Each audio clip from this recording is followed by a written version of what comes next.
So myself, along with a select few individuals, got selected to take part in the Sonic Racing Crossworlds closed beta test.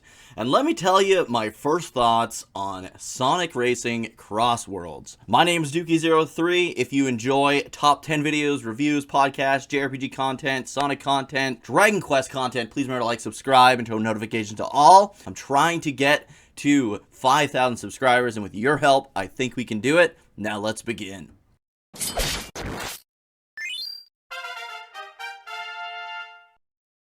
Alright, so my first thoughts, my first impressions on Sonic Racing Crossworlds. First, I want to give a bit of background on myself when it comes to the Sonic franchise. I've been a Sonic fan since Sonic the Hedgehog 2. I want to say the original, not a big fan of Sonic the Hedgehog 1. Absolutely love Sonic the Hedgehog 2, Sonic 3, Sonic 3 and Knuckles.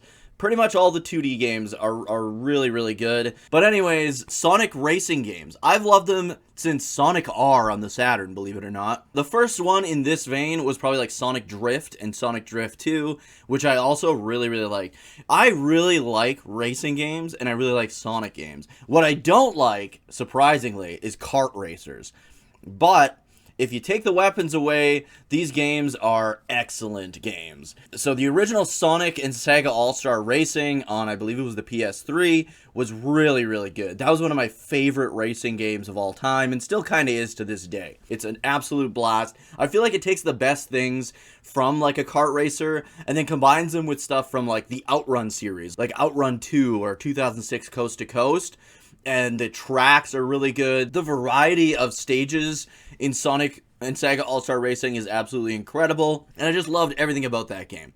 And then they came out with Sonic Racing Transformed. I don't know if it was like Sonic only or if it was Sonic and Sega All-Stars again. I can't remember. I think it was Sonic and Sega All-Stars Racing Transformed. And that is when they kind of went the Diddy Kong Racing route a little bit. But it was like mid-stage. So you would like get to a certain part of the stage and your car would shift into a boat or it would shift into like an airplane.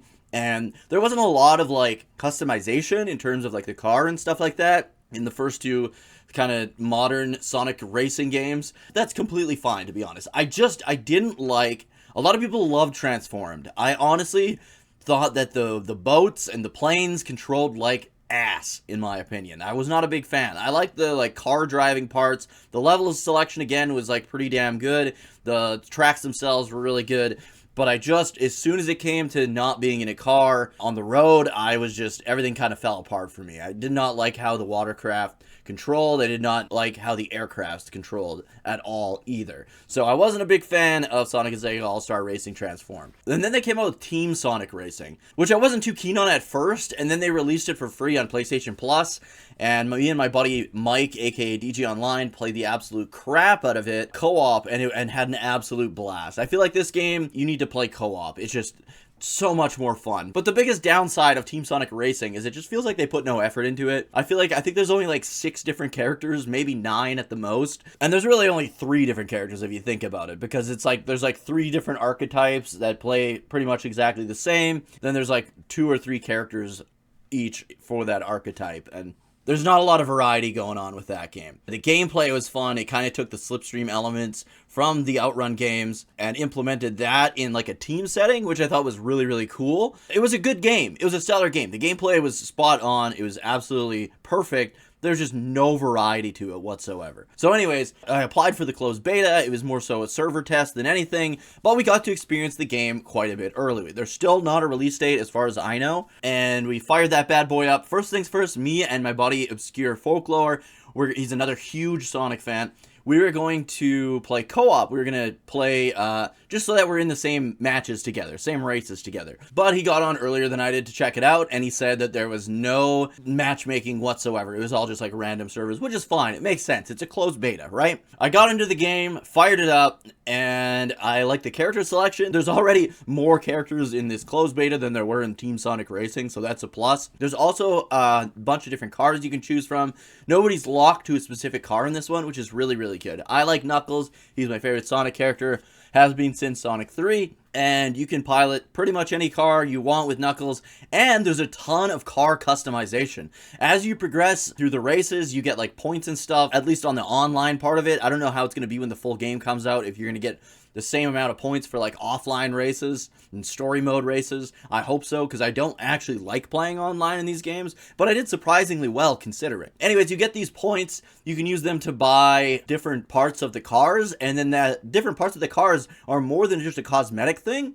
They actually change the stats of the cars. So you got like, it'll affect your acceleration, your handling, your top speed, all that kind of stuff. So that's kind of cool. I kind of hope they add like a glamour effect where you can use that car part, but you don't necessarily need to have that stat. Because there are a few parts that I would have liked to have equipped because they look cool, but they didn't really change the specs in a way that I wanted. I'm mostly like a handling acceleration guy. What you're all here for is the gameplay. The gameplay is absolutely great. It is a super good kart racing game. Like I said, controls like Outrun 2006 Coast to Coast or Outrun 2, and the drift mechanics are really, really good. You can do a switch drift. It's not as easy to do switch drift in this as it is in Outrun 2006 Coast to Coast or Outrun 2. It's a little bit more finicky than that. I wouldn't say finicky. It's just a little more stiff. In Outrun, if you're in a drift, you can quickly tap the brake, tap the accelerator, and tap the turn all at once, and you'll quickly switch to be drifting the other way. This way, it just feels like a little bit stiffer to get that switch drift to work.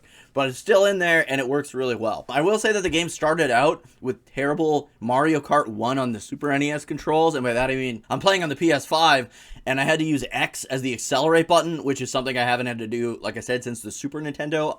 You need the triggers to be the accelerate buttons, or it's just going to drive me absolutely insane. Once we figured out how to change that to, they called it Team Sonic Racing controls, you have to go into the character select screen and then hit, I think it was triangle to get to the config menu, and it was the bottom option there. And once I was able to do that, I was able to get like first place and do really, really well in the races. Gameplay itself is very tight. It's really, really well done. Like I said, it plays similar to like an Outrun 2 or Outrun 2006 Coast to Coast. The stages are absolute insanity. So I really like the course selection, and I like the whole like gimmick of Sonic Racing Crossworlds is that similar to Outrun, I know I keep bringing up Outrun, play Outrun if you haven't played Outrun. Similar to Outrun, when you get to certain parts in the track, you'll be able to select which world you want to go to for the next segment of the track. The 4 people in the lead get to choose.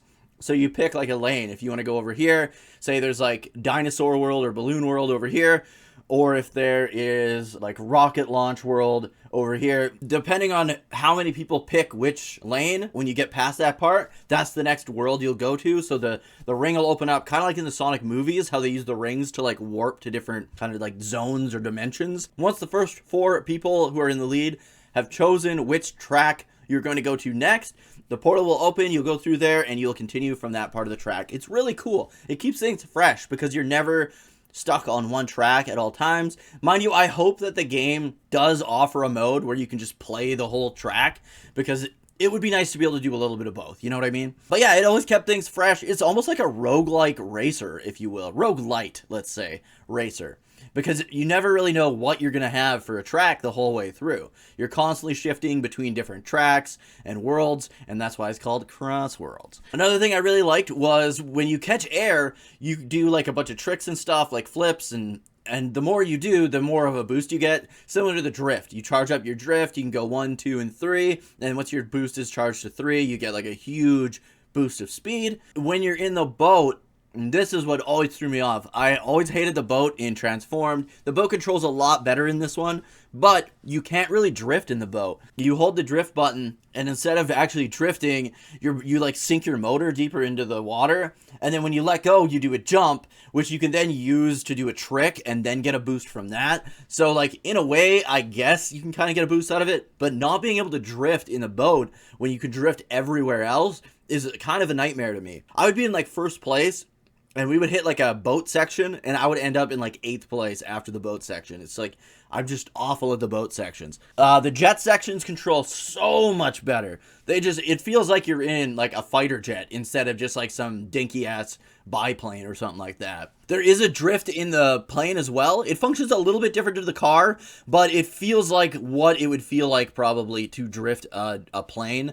You're still kind of going forward, but you've got like a bit of a slant to it. I don't know. It feels good. It feels really good. The jet segments are much improved over Transformers. transformed. There's tons of boosts everywhere. There's a bunch of little bonus things, especially on the last lap. You can get like bonus portals that lead to different parts of the stage.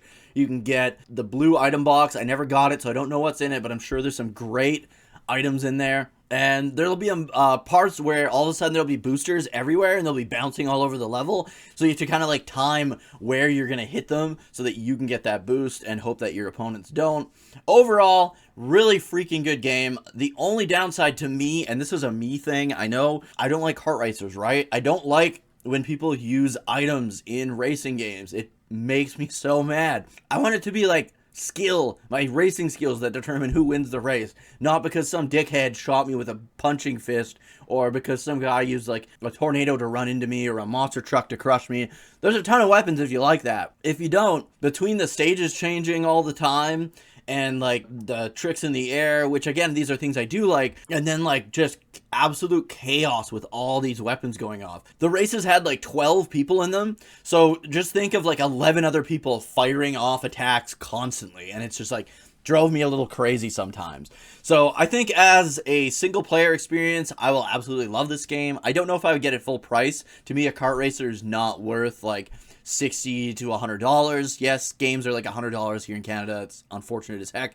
I would get this game on sale for sure. Anywhere from like $30 to $40 I think would be perfect for a game like this. Thanks for watching. I hope you got the information you were looking for when it came to Sonic Racing Crossworlds. I hope this kind of informed you on your decision to check out the game when it does come out. Again, I don't know the release date. Let me know your thoughts based on the footage. If you have any other questions about the game, let me know in the comments below and I will do my best to answer them. I spent probably 3 hours playing the game and had a blast the whole time. I got a couple wins. I got a couple bad runs, and yeah, I had fun. Overall, it was an absolute blast. Thank you guys so much for watching. If you enjoyed the review, please remember to like, subscribe, and turn notifications to all. I'll see you in the next one. Catch me live every Tuesday and Thursday night right here on YouTube as well as on Twitch, twitch.tv/Doogie03. I've been playing Dragon Slayer: The Legend of Heroes on the TurboGrafx 16. I play a lot of JRPGs, and yeah, I hope to see you there. Thanks for watching, and I'll see you in the next one.